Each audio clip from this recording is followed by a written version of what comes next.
Welcome to my YouTube channel mystery girl. मैंने already एक video बना दी है जो कि डिस्क्रिप्शन में है, उसका लिंक आप प्लीज़ जाके चेक कर लीजिए। और आज हम करने वाले हैं अप्रॉक्सीमेट और अल्टीमेट एनालिसिस ऑफ कोल। तो जब हम कोल का एनालिसिस करते हैं तो हम दो टाइप से करते हैं। एक फर्स्ट होता है अप्रॉक्सीमेट एनालिसिस और सेकंड होता है अल्टीमेट एनालिसिस। प्रॉक्सिमेट एनालिसिस में हम डिटरमाइन करते हैं मॉइस्चर कितना है कोल सैंपल के अंदर, वॉलेटाइल मैटर कितना है, ऐश कितना है और कार्बन कितना है। और जब अल्टीमेट एनालिसिस होता है तो उसमें हम डिटरमाइन करते हैं कि उसके अंदर कार्बन कितना है, हाइड्रोजन कितना है, सल्फर कितना है, नाइट्रोजन कितना है या ऑक्सीजन कितना है। तो सबसे पहले हम चेक करते हैं कि हम कैसे पता करते हैं कि एक कोल सैंपल के अंदर मॉइस्चर कंटेंट कितना है। तो जैसा कि हमें पता ही है कि कोल सैंपल के अंदर एक कुछ मात्रा में मॉइस्चर होता ही है, राइट। तो उसको फिर हमने वेट किया उस कोल सैंपल को एक क्रूसिबल में। क्रूसिबल एक कटोरा होता है जो कि यूज़ किया जाता है किसी भी सैंपल का वेट चेक करने के लिए। हमने उसे वेट किया तो फॉर एग्ज़ाम्पल वेट आया अराउंड 50 ग्राम्स।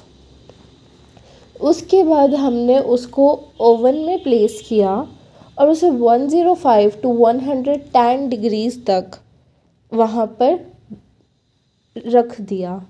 तो उसके बाद हमने उसे बाहर निकाला और एक डेसिकेटर में कूल किया। डेसिकेटर बेसिकली एक अपैरेटस होता है जो कि कूल करने के लिए सैंपल को यूज़ किया जाता है। और उसके बाद उसका वापस वेट किया तो आया 40 ग्राम्स।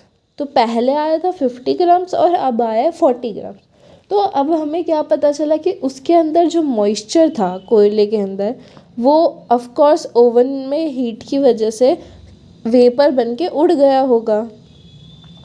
तो इसीलिए कितना मॉइस्चर होगा उस कोल सैंपल में, 10 ग्राम्स, क्योंकि पहले था 50 ग्राम, फिर उड़ने के बाद हमने वेट किया तो था 40 ग्राम। तो कितना उड़ गया, 10 ग्राम्स। तो अब हमें पता चल गया कि कितना मॉइस्चर था उसके अंदर, 10 ग्राम्स बेसिकली। तो अब हम इसे परसेंटेज पे निकालने के लिए क्या करेंगे, loss in weight that is 40 grams upon total weight 50 into 100। मैंने ये 40-50 अभी सिर्फ एग्जाम्पल के लिए यूज़ किया है। अब नेक्स्ट पे चलते हैं determination of percentage of volatile matter. तो वॉलेटाइल मैटर ऐसी चीज़ होती है जो एयर के साथ रिएक्ट करके और बहुत जल्दी रिएक्ट कर लेती है। तो वो वॉलेटाइल मैटर कार्बन के अंदर होगा तो वो जल्दी रिएक्ट करके और उसके बाद फिर उड़ जाएगा हवा के साथ ही। तो अब हम कैसे पता लगाएंगे कि उसमें वॉलेटाइल मैटर कितना था। तो अब देखो, हमने ये पता लगा लिया कि उसके अंदर मॉइस्चर कितना था। अब जो मॉइस्चर के बाद वाला जो हमारा 40 ग्राम कार्बन बचा था, हम उसी को लेंगे और उसको एक मफल फर्नेस या इलेक्ट्रिक फर्नेस में रखेंगे 7 मिनट तक। उसके बाद हम उसे कूल करेंगे और फिर से वेट करेंगे उसका। तो फॉर एग्ज़ाम्पल अब की बार आया 35 ग्राम्स। तो अब लॉस इन वेट कितना हुआ, 40 minus 35 that is 5 upon total wait that is 40 into 100।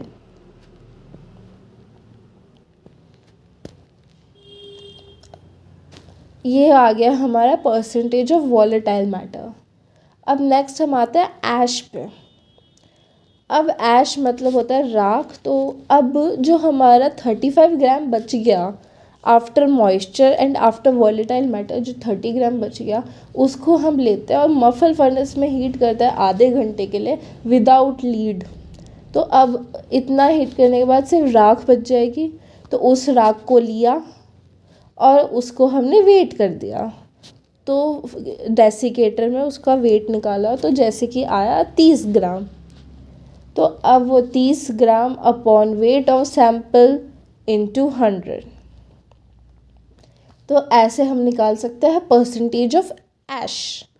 अब हम निकालेंगे ये कार्बन फिक्स्ड कार्बन का परसेंटेज कितना होगा, तो वो निकालने के लिए 100 माइनस मॉइस्चर का परसेंटेज जितना आया, वॉलेटाइल मैटर का परसेंटेज जितना आया और ऐश का परसेंटेज जितना आया, वो सारा हम प्लस करके और 100% में से माइनस कर देंगे।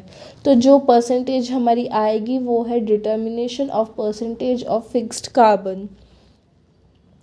नेक्स्ट है, हमें क्यों ज़रूरत पड़ रही है ये प्रॉक्सिमेट एनालिसिस को करने की। इससे हमें पता चल रहा है कि कोल की क्वालिटी कैसी है, फर्स्ट थिंग। अब जो मॉइस्चर है वो हमारे लिए अनडिज़ायरेबल है, नहीं चाहिए हमको मॉइस्चर, क्योंकि एक तो उसको मॉइस्चर को जलाने में, इवेपोरेट करने में हमारी बहुत हीट वेस्ट हो रही है, कैलोरीफिक वैल्यू हमारी रिड्यूस हो रही है मॉइस्चर की वजह से। अगर मॉइस्चर प्रेजेंट है उस कोल सैंपल में तो फिर हमारा ट्रांसपोर्टेशन कॉस्ट भी बढ़ जाता है। अब बारी है वॉलेटाइल मैटर की। वॉलेटाइल मैटर भी हमारे लिए अनडिज़ायरेबल है। क्यों? क्योंकि जितना ज़्यादा वॉलेटाइल मैटर होगा उतना ज़्यादा जो फ्यूल है वो गैस बन के उड़ जाएगा, और फ्यूल हाई वॉलेटाइल मैटर से लो कैलोरीफिक वैल्यू भी उसकी कम होती है, और वॉलेटाइल मैटर वाला फ्यूल लॉन्ग फ्लेम और हाई स्मोक से बर्न होता है। जितना ज़्यादा वॉलेटाइल मैटर कंटेंट होगा उसका कंबशन स्पेस भी उतना ज़्यादा रिक्वायर होगा। इसीलिए जो वॉलेटाइल मैटर है वो फर्नेस डिज़ाइन को भी इन्फ्लुएंस करेगा कि जितना ज़्यादा का वॉलेटाइल मैटर होगा उतना ज़्यादा बड़ा हमें फर्नेस डिज़ाइन बनाना पड़ेगा। और वॉलेटाइल मैटर का ज़्यादा कंटेंट कोल गैस मैन्युफैक्चरिंग के लिए प्रेफरेबल भी है, तो फिर मतलब एक चीज़ अच्छी भी है इसमें। नेक्स्ट आता है ऐश। ऐश ऐसा है जो कंबस्ट नहीं हुआ यूज़लेस मैटर है, तो वो कैलोरीफिक वैल्यू को कम करता है कोल की, क्योंकि हमें उसकी ज़रूरत है ही नहीं कहीं पे। और ट्रांसपोर्टेशन और स्टोरेज की कॉस्ट भी हमारा ऐश बढ़ाता है, और उसको डिस्पोज़ करना भी एक बहुत बड़ी प्रॉब्लम है, और उसकी वजह से जो हमारा फर्नेस होता है उसकी वॉल्स पे कभी कभी वियर या टियर भी आ जाता है।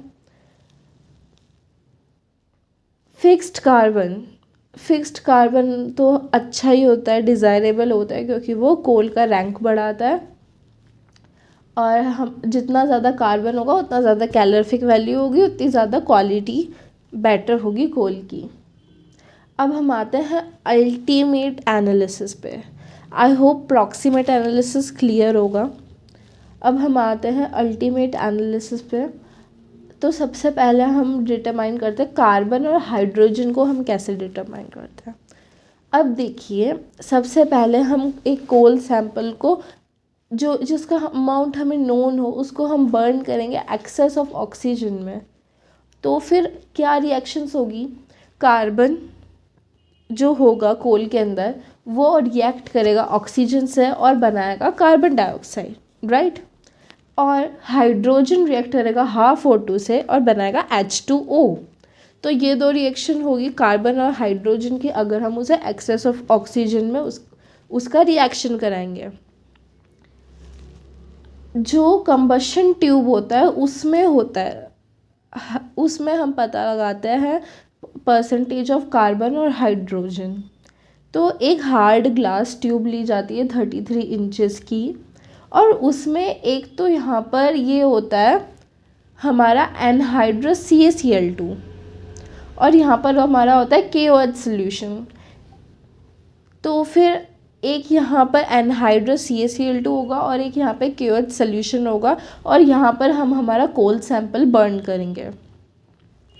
तो अब हम लोगों को पता है कि जो एनहाइड्रस CaCl2 होता है वो H2O को एब्जॉर्ब करता है, और जो KOH सोल्यूशन होता है वो कार्बन डाइऑक्साइड को ऑब्जर्व करता है। याद आया? तो KOH सोल्यूशन कार्बन डाइऑक्साइड को एब्जॉर्ब करेगा और एनहाइड्रस CaCl2 H2O को एब्जॉर्ब करेगा। अब हम देखेंगे कि जैसे अब जो H2O होगा वो CaCl2 यहाँ पे एब्जॉर्ब कर लेगा, और जो KOH होगा वो CO2 एब्जॉर्ब कर लेगा। तो फिर जब ये सैंपल हम बर्न करेंगे उसके बाद हम देखेंगे कि ये वाली ट्यूब में कितना वेट इंक्रीज़ हुआ और ये वाली ट्यूब में कितना वेट इंक्रीज़ हुआ, क्योंकि पहले इसका वेट नाप लिया जाएगा और उसके बाद जब सैंपल हम बर्न करेंगे उसके बाद फिर इसको जब वाटर इसमें एब्जॉर्ब हो जाएगा तब हम देखेंगे कि इसका वेट कितना इंक्रीज़ हुआ और फिर हमें पता चलेगा कि हाइड्रोजन उसमें कितना है और कार्बन उसमें कितना है। बट अब आप सोच रहे होंगे कि यहाँ पर तो हाइड्रोजन नहीं एब्जॉर्ब हुआ, यहाँ वाटर एब्जॉर्ब हुआ और यहाँ पर कार्बन डाइऑक्साइड एब्जॉर्ब हुआ। तो उससे हम कैसे पता लगाएंगे कि हाइड्रोजन कितना एब्जॉर्ब हुआ और कार्बन कितना एब्जॉर्ब हुआ? तो इसमें हम यूज़ करेंगे यूनिटरी मेथड। तो अब जैसे कि वी नो कि एक इसमें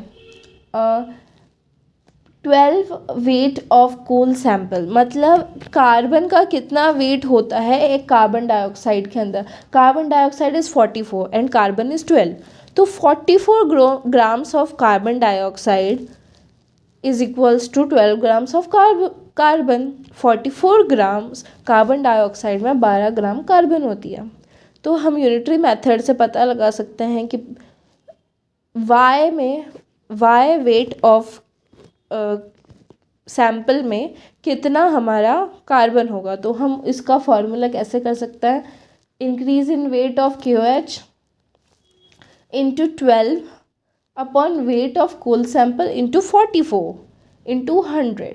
और हाइड्रोजन का भी ऐसा ही करेंगे। अब वाटर इज़ 18 और उसमें कितना हाइड्रोजन का पार्ट है 2, तो 18 grams of hydrogen is equals to 2 grams of 18 grams of water is equals to 2 grams of hydrogen. Again unitary method से 2/18 हो जाएगा इंटू 100।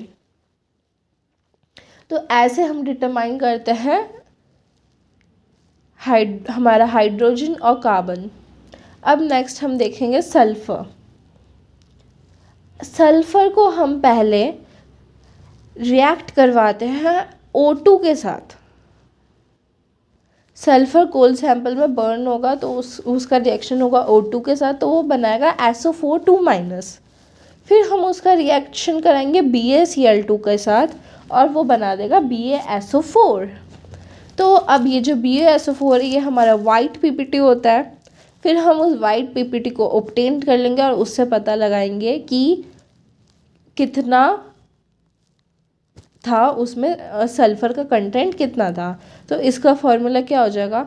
SO4 BaSO4 का वेट हमने जितना ऑब्टेन किया, वेट ऑफ कोल सैंपल हमने जितना लिया, BaSO4 233 ग्राम्स में 32 ग्राम सल्फ़र होती है। तो यूनिटरी मेथड से 32/233 weight of BaSO4 upon weight of coal into 100। तो ऐसे हमने एस्टिमेशन किया सल्फ़र का।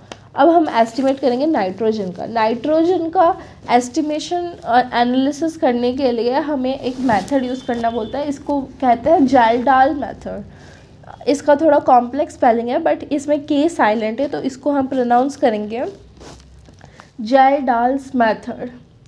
इसमें हम क्या करते हैं, एक नोन अमाउंट, मतलब हमें पता होगा कि उस कोल का अमाउंट कितना है, तो हम वो नोन अमाउंट ऑफ कोल लेंगे और उसको हम K2SO4 के साथ रिएक्शन कराएंगे तो हमारा H2SO4 बनेगा।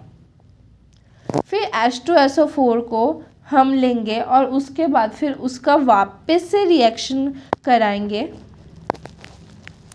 तो उसके बाद फिर ये बनेगा Na2SO4। फिर हम उस Na2SO4 प्लस 2NH3 का वापस रिएक्शन कराएंगे तो बनेगा NH4 ट्वाइस SO4। अब हम इसको कैसे करते हैं मैं एक बार बताती हूँ।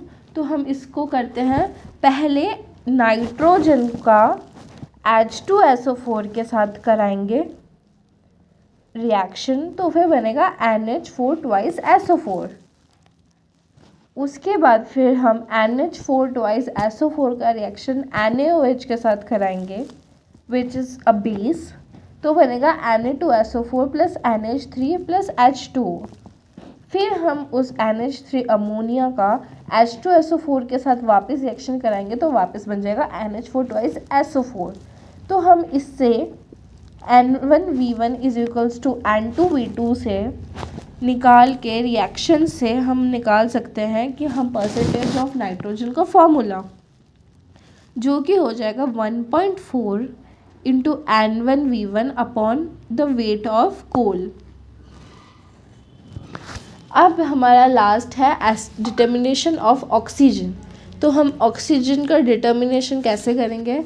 तो उसके लिए percentage of oxygen is equals to 100% minus carbon, hydrogen, sulphur और नाइट्रोजन का परसेंटेज प्लस करके और 100 में से उसको माइनस कर देंगे तो हमारा ऑक्सीजन डिटरमाइन हो जाएगा। तो ये था हमारा analysis of coal, proximate analysis और अल्टीमेट एनालिसिस। आई होप थोड़ा बहुत ये क्लियर था। ये बहुत इम्पॉर्टेंट टॉपिक है, तो प्लीज़ इसे थोड़ा अच्छे से ही करके जाइएगा। अब नेक्स्ट बॉम्ब कैलोरीमीटर मैं नेक्स्ट लेक्चर में देखती हूँ।